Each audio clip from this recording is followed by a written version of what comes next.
Salut à tous, c'est Harry Potter Jason et donc je vous fais la vidéo de la baguette de Dumbledore, donc qui était autrefois à Suro, donc l'un des trois frères de l'histoire des reliques de la mort. Voilà.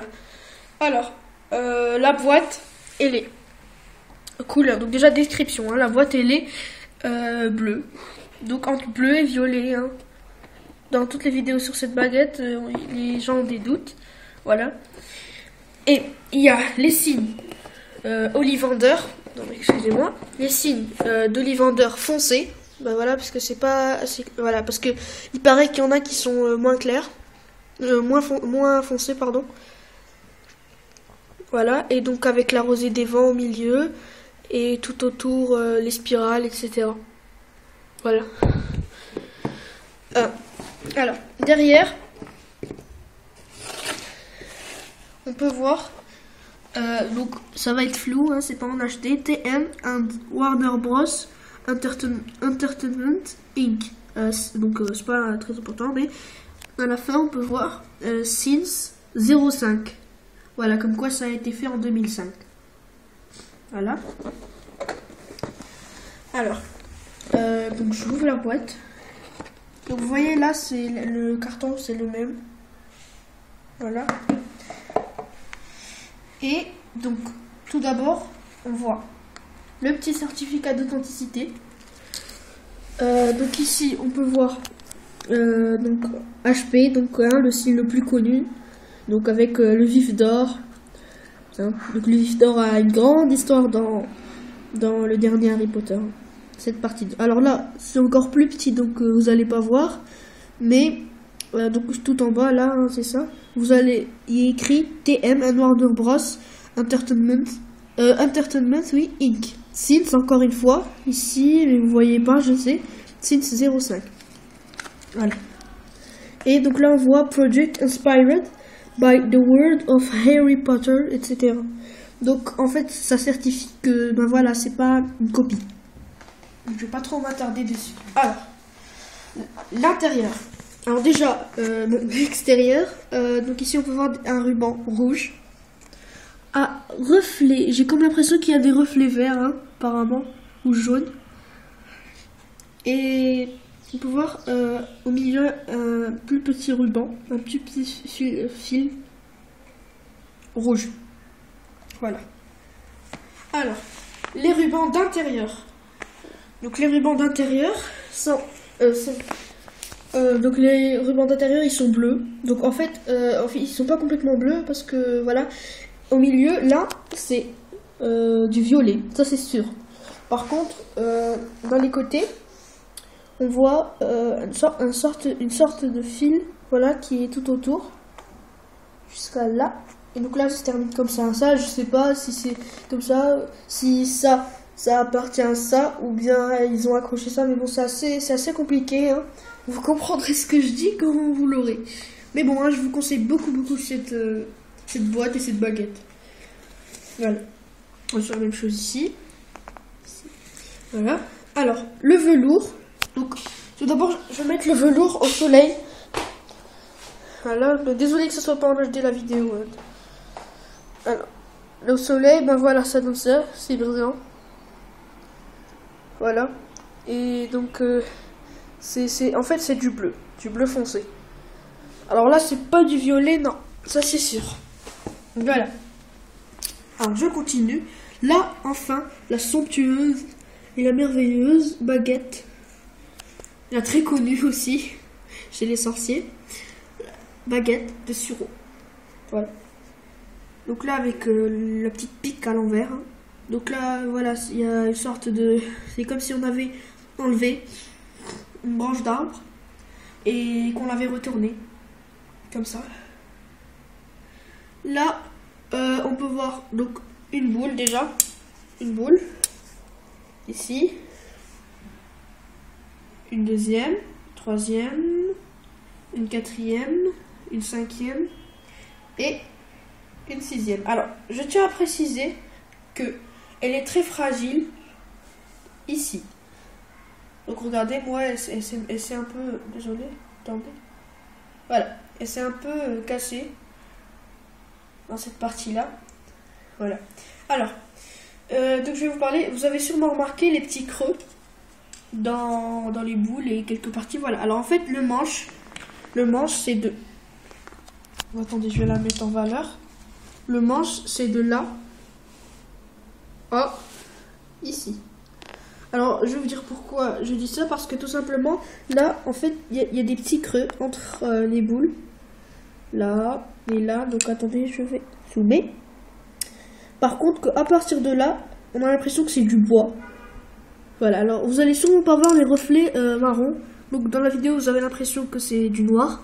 Mais en fait, c'est du marron foncé qui a été peint en marron clair. Enfin, un peu plus clair. Hein. Voilà. Et donc, comme je l'ai dit, c'est ça le manche. Et ici, on peut voir... alors, en fait, je sais pas si c'est des reliques, les reliques de la mort, ou des signes de la prison d'Azkaban. Tout simplement, la mort. Je ne sais pas comment... C'est-à-dire peut-être que ça, c'est un corps inerte, voilà, mort. Un inféri, peut-être même. Là, un œil. Voilà, c'est assez compliqué. Voilà. Alors, l'histoire de cette baguette. Alors, l'histoire, c'est qu'en fait, elle a été créée par la mort elle-même. Donc, c'est la mort qui l'a créée. Et donc, comme but de séduire, enfin, pas de séduire, mais en fait, de faire plaisir aux trois aventuriers. Donc là, je connais pas l'histoire par cœur, mais en fait, c'est les frères. Oh, attendez, c'est la baguette de Suro, les 3 frères. Et donc en fait, l'histoire c'est qu'ils sont partis enfin ils ont rencontré, ils étaient dans leurs aventures et ils ont rencontré la mort. Et elle leur a dit, je vous accorde 3 souhaits. La mort, elle était en fait en forme de spectre. Et donc en fait, l'un a dit qu'il voulait la baguette la plus ultime. Donc en fait c'est Suro, la baguette la plus forte et la plus forte du monde. L'autre, il a dit qu'il voulait la pierre de résurrection, un qui est sur la bague des Gaunt. Et le dernier, c'était ce qu'il avait demandé, c'était la cape d'invisibilité. Voilà.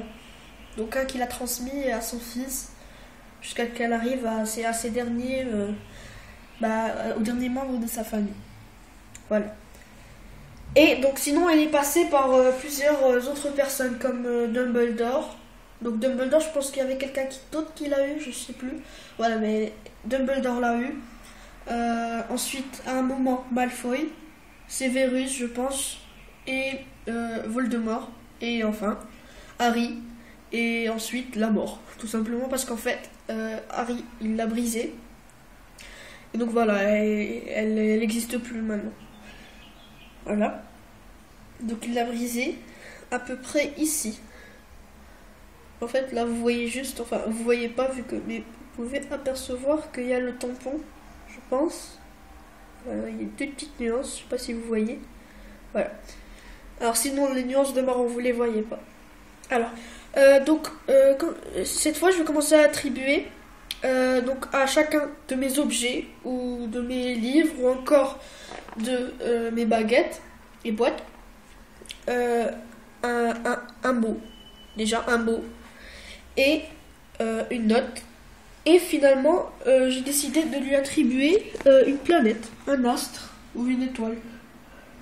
Voilà, par exemple celle-là. Donc celle-là en fait j'ai décidé de représenter en même temps Dumbledore et cette baguette par Jupiter.